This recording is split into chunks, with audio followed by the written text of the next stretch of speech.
Super star Rajinikanth நடிப்பில் கடைசியாக வெளியான திரைப்படம் தான் வேட்டையன். இந்த படம் பார்த்தீங்கன்னா ஒரு மிகப்பெரிய வெற்றியை பதிவு பண்ணுச்சு. அது மட்டும் இல்லாம ஒரு நல்ல மெசேஜ் கொடுத்ததால இந்த படத்திற்கு பல பாராட்டுகளுமே குவிச்சது. ஸோ அதற்கு முன்னாடி ரஜினி சாரோட நடிப்பில் வெளியான திரைப்படம் தான் ஜெயிலர். இந்த படம் பார்த்தீங்கன்னா ரஜினி சாருக்கு தற்போது ஒரு தரமான கம்பேக் கொடுத்தது அப்படின்னே சொல்லலாம். அதற்கு முன்னாடி வெளியான ரஜினி சாருடைய படங்கள் அந்த அளவிற்கு சோபிக்கவில்லை அப்படின்றதுனால ஜெயிலர் திரைப்படம் ஒரு மிகப்பெரிய வெற்றியை தேடி தந்தது. அது மட்டும் இல்லாம வசூலிலுமே இதுவரைக்கும் ரஜினி சார் படங்கள் வசூலித்த அனைத்து படங்களை விட அந்த படம் அதிகமாகவே வசூல் செஞ்சது. கிட்டத்தட்ட 700 கோடிகளுக்கு மேல அந்த படம் வசூல் செய்து தயாரிப்பாளருக்கு ஒரு மிகப்பெரிய லாபத்தை ஈட்டி தந்தது. ஆகையால அந்த படத்துடைய தயாரிப்பாளரான சன் பிக்சர்ஸ் கலாநிதி மாறன் அவர்கள் படத்துல ஒர்க் பண்ண முக்கியமான ஆர்டிஸ்டுகளுக்கு கிஃப்ட் பண்ணியுமே இருந்தாரு. நம்ம அனிருத் அவர்கள், ரஜினிகாந்த் அவர்கள், நெல்சன் அவர்கள் ஆகிய மூவருக்குமே கார் ஒன்றை பரிசாக வழங்கினாரு. ஸோ இதன் அடுத்து பாத்தீங்கன்னா இந்த படத்துடைய மிகப்பெரிய வெற்றியை அடுத்து தற்போது இதனுடைய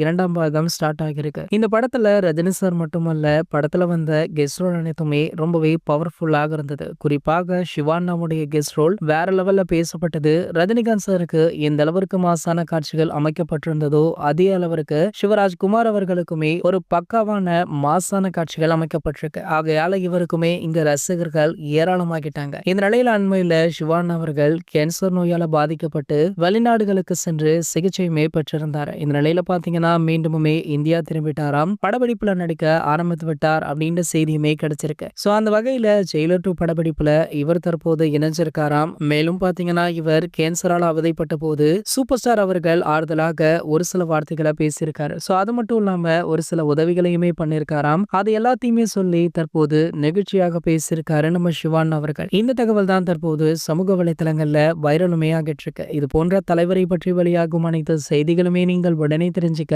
நம்மளுடைய ட்ரெண்ட் செட்டர் அப்படின்ற நம்ம சேனலை சப்ஸ்கிரைப் பண்ணிக்கோங்க.